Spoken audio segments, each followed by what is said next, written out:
Hello दोस्तों, कैसे हैं आप सब। मैं आकाश आपका स्वागत करता हूं आपके अपने यूट्यूब चैनल एग्ज़ाम प्लानर पे। दोस्तों, आज हम सुपर 20 की इस क्लास में 20 ऐसे इंपॉर्टेंट क्वेश्चन को डिस्कस करेंगे जो आपके आगामी परीक्षाओं के लिए बहुत ही महत्वपूर्ण भूमिका निभाएंगे। तो चलिए दोस्तों, देर न करते हुए हम अपने क्वेश्चन की तरफ बढ़ते हैं। आइए दोस्तों, इस सीरीज़ का आज पहला क्वेश्चन है, भारत में निम्न में से किस तटीय प्रदेश में उत्तर पूर्वी मानसून से वर्षा होती है। ऑप्शन ए है मालाबार तट, ऑप्शन बी गुजरात तट, ऑप्शन सी कोरोमंडल तट, ऑप्शन डी कोंकण तट। तो दोस्तों, इसका जो सही आंसर होगा वो आपका होगा कोरोमंडल तट। देखिए दोस्तों, भारत में कोरोमंडल तटीय प्रदेश में उत्तर पूर्वी मानसून से वर्षा होती है। इसके अतिरिक्त दक्षिण पूर्वी कर्नाटक और दक्षिण पूर्वी केरल में भी उत्तर पूर्वी मानसून से वर्षा होती है। दोस्तों, आपकी समझ के लिए हमने बगल में उत्तर पूर्वी मानसून का चित्रण भी किया हुआ है, जिससे आपको समझने में आसानी होगी। आइए अब अगले सवाल की तरफ बढ़ते हैं।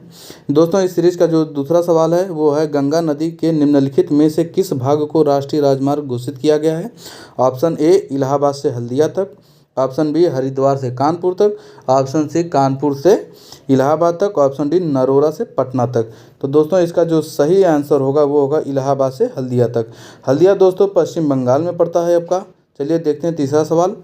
भौगोलिक क्षेत्र की दृष्टि से जापान का सबसे बड़ा द्वीप कौन सा है। Option A Hokkaido, option B Honshu, option C Shikoku, option D Kyushu.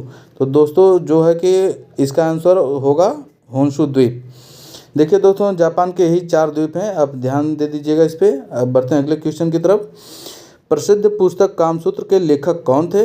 तो ऑप्शन होगा Kalidas, option B Vasumitra, option C Mahakashyap, option D Vatsyayan. तो दोस्तों, इसका जो सही आंसर होगा वो होगा वात्स्यायन।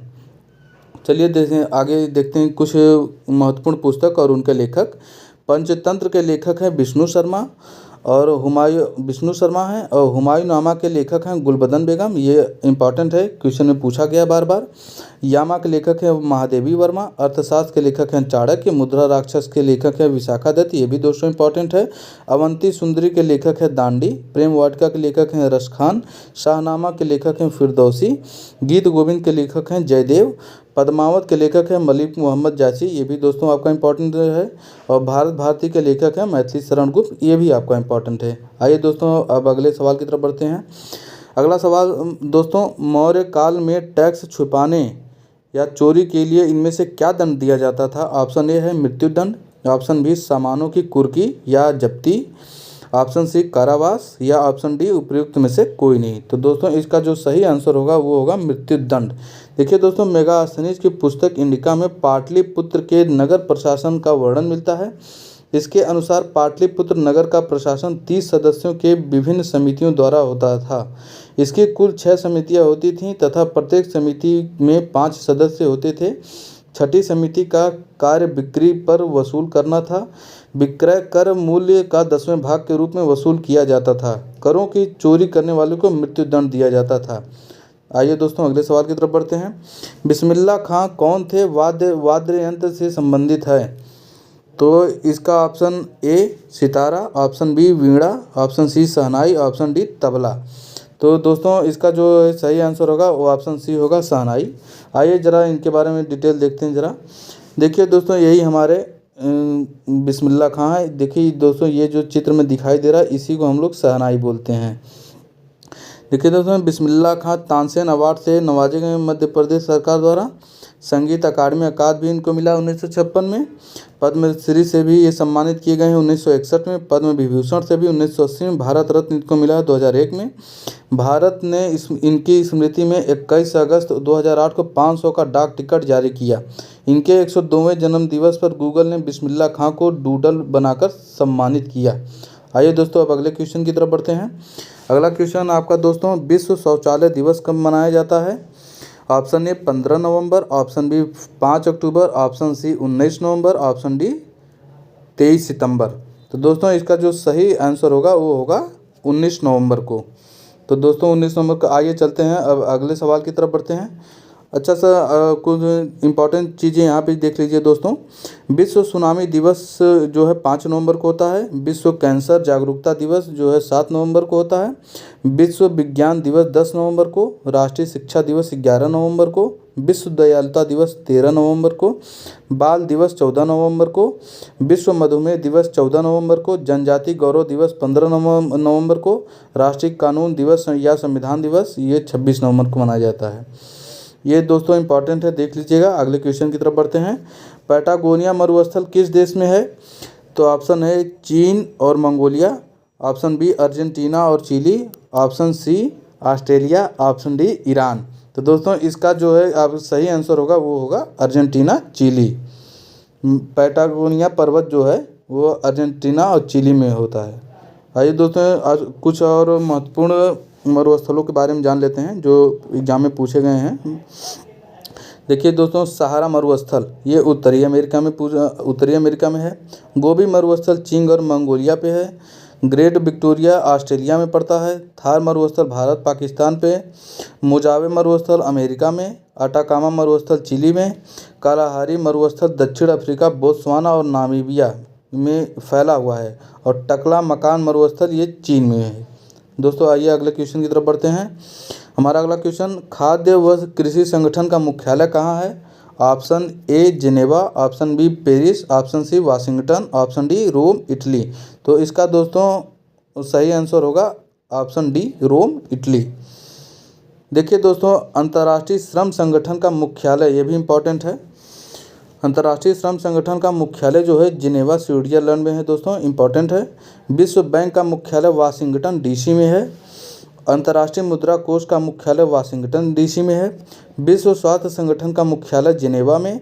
यूनेस्को का मुख्यालय पेरिस फ्रांस में है। दोस्तों इसको आप बहुत ध्यान से देख लीजिएगा, ये क्वेश्चन में कई बार ये सवाल पूछे गए हैं। आइए चलते हैं अगले सवाल की तरफ। अगला सवाल दोस्तों, डलहौजी पर्वतीय नगर किस राज्य में स्थित है? डलहौजी ऑप्शन ए है आपका Uttar Pradesh, option B Uttarakhand, option C Himachal Pradesh, option D Jammu Kashmir. तो दोस्तों जो इसका सही आंसर होगा ऑप्शन सी हिमाचल प्रदेश। डलहौजी पर्वतीय नगर हिमाचल प्रदेश में है। आइए दोस्तों अगला का सवाल, इंसुलिन की खोज किसने किया था?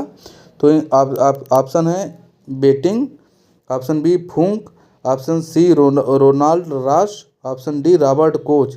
तो दोस्तों इसका जो सही आंसर होगा वो होगा बेटिंग ने किया था। आइए दोस्तों इनके बारे में भी ज़रा जान लेते हैं, खोजकर्ताओं के बारे में जो इम्पोर्टेंट है। देखिए दोस्तों, चेचक के टीके का खोज एडवर्ड जेनर ने किया था। पेनिसिलिन का खोज अलेक्जेंडर फ्लेमिंग ने किया था, ये इंपॉर्टेंट है, पूछा गया सवाल। एंटीजन का खोज लैंडस्टीनर ने किया था। पोलियो टीका का खोज जॉन ई साल्क ने किया था। रक्त परिसंचरण का खोज विलियम हार्वे ने किया था। डीएनए का खोज जेम्स वाटसन तथा क्रिग ने किया था। और विटामिन की खोज फंक ने किया था। दोस्तों ये बहुत इंपॉर्टेंट है, देख लीजिएगा। अब आगे बढ़ते हैं अगले क्वेश्चन पे। अगला क्वेश्चन दोस्तों, विटामिन B6 का रासायनिक नाम क्या है? ऑप्शन ए है नियासिन, ऑप्शन बी पेंटोथेनिक अम्ल, option C biotin, option D pyridoxine. तो दोस्तों इसका जो सही जवाब होगा वो है पायरिडॉक्सिन। देखते हैं दोस्तों, इन विटामिन के बारे में भी हम कुछ जान लेते हैं। विटामिन B1 इसका नाम है थायमीन, जो तिल, सब्जियां, मूंगफली, सूखी मिर्चें, यकृत, अंडा, बिना धुली दाल में मिलता है। देखिए दोस्तों, विटामिन B2 इसका नाम राइबोफ्लेविन है, जो दूध, हरी सब्जियां, खमीर, मांस में मिलती है हमको। विटामिन 3 इसका नाम नियासिन है, ये दूध, मूंगफली, गन्ना, मांस, टमाटर में मिलता है। ऑप्शन विटामिन B5 जो है पेंटोथेनिक अम्ल उसको कहते हैं, जो हमें आलू, टमाटर, मूंगफली, पत्ती वाली सब्जियां, मांस, इन सब में मिलते हैं। विटामिन B6 जो है इसका नाम पायरिडॉक्सिन है, ये हमें मोटे अनाज, यकृत, मांस में मिलती है। विटामिन B7 का नाम बायोटीन है, जो हमको दूध, मांस, यकृत, अंडा से मिलता है। विटामिन B9 इसका नाम फोलिक अम्ल है, जो हमें पत्तेदार सब्जियां, पास्ता, रोटी, अनाज, यकृत से मिलती हैं। विटामिन B12 का नाम साइनोकोबालामाइन है, जो कलेजी, दूध और यकृत से मिलती है। आइए दोस्तों अगले क्वेश्चन की तरफ चलते हैं। देखिए दोस्तों, अगला क्वेश्चन, किस चोल राजा ने जल सेना प्रारंभ की थी? तो ऑप्शन ए होगा राजेंद्र चोल, और option B Parantaka Chola, option C Raja Raj प्रथम, और ऑप्शन डी राजराज द्वितीय। तो दोस्तों इसका ऑप्शन सही हो जाएगा, राजराज प्रथम ने जल सेना प्रारंभ की थी। आइए देखते हैं अगले सवाल पे। दोस्तों पानीपत का प्रथम युद्ध किनके मध्य हुआ था? तो ऑप्शन ए है बाबर और राणा सांगा, ऑप्शन बी हेमू और मुगल, ऑप्शन सी हुमायूं और शेख शेर खान, ऑप्शन डी बाबर और इब्राहिम लोदी। तो दोस्तों इसका जो सही आंसर होगा वो होगा बाबर और इब्राहिम लोदी के बीच। देखिए दोस्तों पानीपत के युद्ध के बारे में कुछ जान लेते हैं। पानीपत का प्रथम युद्ध 21 अप्रैल 1526 को बाबर तथा इब्राहिम लोदी के मध्य हुआ था। बाबर के पास विशिष्ट सुविधा थी, इसके तोपखाने ने इस युद्ध में आश्चर्यजनक कार्य किया। इब्राहिम लोदी की सेना संख्या में अधिक होते हुए भी पराजित हुई और इब्राहिम लोदी रण क्षेत्र में मारा गया। फलस्वरूप दिल्ली और आगरा पर बाबर का अधिकार हो गया। 27 अप्रैल 1526 को बाबर ने अपने आप को बादशाह घोषित कर भारत में मुगल साम्राज्य की नींव डाली। आइए देखते हैं दोस्तों अगला क्वेश्चन दोस्तों, भारत का आखिरी मुगल सम्राट कौन था? तो आपके ऑप्शन होंगे option A Aurangzeb, option B Bahadur Shah Zafar, option C Shah Alam, option D Shahjahan. तो दोस्तों इसमें आपका सही आंसर होगा बहादुर शाह जफर जो है वो भारत के अंतिम मुगल सम्राट थे। आइए चलते हैं अगले क्वेश्चन की तरफ। दक्षिण अफ्रीका के किस रेलवे स्टेशन पर गांधी को ट्रेन से फेंका गया था? तो आपके ऑप्शन होंगे Johannesburg, option B Pietermaritzburg, option C Durban, option D Pretoria. तो दोस्तों इसमें सही आंसर हो जाएगा पीटर मारिट्सबर्ग। देखते हैं अगले क्वेश्चन की तरफ। ऑप्शन क्वेश्चन नंबर 17, कांग्रेस ने पूर्ण स्वराज की घोषणा सबसे पहले कहाँ की? ऑप्शन ए है Lahore, option B Amritsar, option C Lucknow, option D Tripura. तो दोस्तों इसका जो है सही आंसर हो जाएगा ऑप्शन ए लाहौर में कांग्रेस ने अपने पूर्ण स्वराज की घोषणा की थी। अगला क्वेश्चन दोस्तों, जिस दर पर बैंक बैंकों को कर्ज देता है उसे क्या कहा जाता है? आपके ऑप्शन है option A open market rate, B bank दर, सी रिजर्व रेपो दर, डी रेपो दर। तो इसमें दोस्तों आपके ऑप्शन होंगे बैंकों को बैंक दर के क्या बोलते हैं कर्ज देता है बैंक दर। अगला क्वेश्चन दोस्तों, मृत्यु दंड की सजा पाए व्यक्ति को क्षमादान करने की शक्ति किसके पास होती है? ऑप्शन ए भारत के प्रधानमंत्री, ऑप्शन बी भारत के मुख्य न्यायाधीश, ऑप्शन सी भारत के राष्ट्रपति, ऑप्शन डी भारत के राज्यपाल। तो दोस्तों इसमें आपका सही आंसर होगा भारत के राष्ट्रपति। अगला क्वेश्चन दोस्तों, विक्रमशिला विश्वविद्यालय कहाँ पे स्थित है? इसमें option A Maharashtra, option B Delhi, option C Gujarat, option D Bihar. तो दोस्तों इसका जो सही आंसर होगा वो होगा आपका बिहार में। तो दोस्तों आज के लिए बस इतना ही। उम्मीद करते हैं कि आपको ये वीडियो पसंद आएगी। अगर पसंद आए तो प्लीज़ चैनल को लाइक, सब्सक्राइब एंड फॉलो करें और शेयर करें। बहुत बहुत धन्यवाद दोस्तों। जय हिंद, जय भारत।